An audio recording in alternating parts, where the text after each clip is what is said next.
দ্বিতীয় ঘটনা কলেজ পেরোনোর 1 বছর পরের।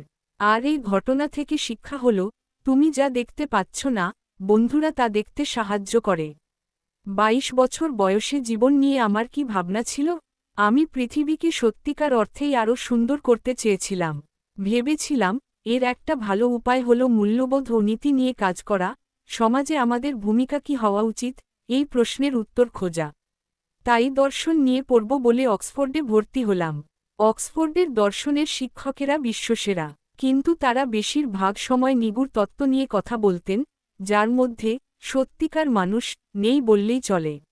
অতএব বুঝলাম, দর্শন আমার জন্য নয়। কিন্তু কি করব, বুঝতে পারছিলাম না। একরকম দিশেহারা হয়ে পড়েছিলাম। সৌভাগ্যক্রমে স্টেফান নামে আমার এক বন্ধু ছিল। আমার কষ্ট সে বুঝতে পারছিল। একদিন আমাকে প্রশ্ন করল, তুমি সমাজের জন্য বড় পরিসরে কিছু করতে চাও, তাই তো? হ্যাঁ। কেন ভাবছ দর্শন তোমার একমাত্র পথ?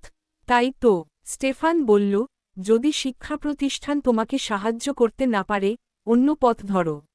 সত্যিই তো, পরিবর্তন আনার আরও অনেক পথ আছে। অতএব কোনো সঞ্চয় ছাড়া, কোথায় যাচ্ছি সে সম্পর্কে কোনো ধারণা ছাড়া ঝুঁকিটা নিয়েই ফেললাম। ফিরে গেলাম সেখানে, যেখানে আমি বড় হয়েছি, নর্দার্ন ক্যালিফোর্নিয়া। বড় পরিসরে ইতিবাচক পরিবর্তন আনার জন্য আমি প্রযুক্তিশিল্পে একটা এন্ট্রি লেভেলের কাজ খুঁজছিলাম। স্পয়লার অ্যালার্ট, পরে এই চেষ্টা কাজে লেগেছে।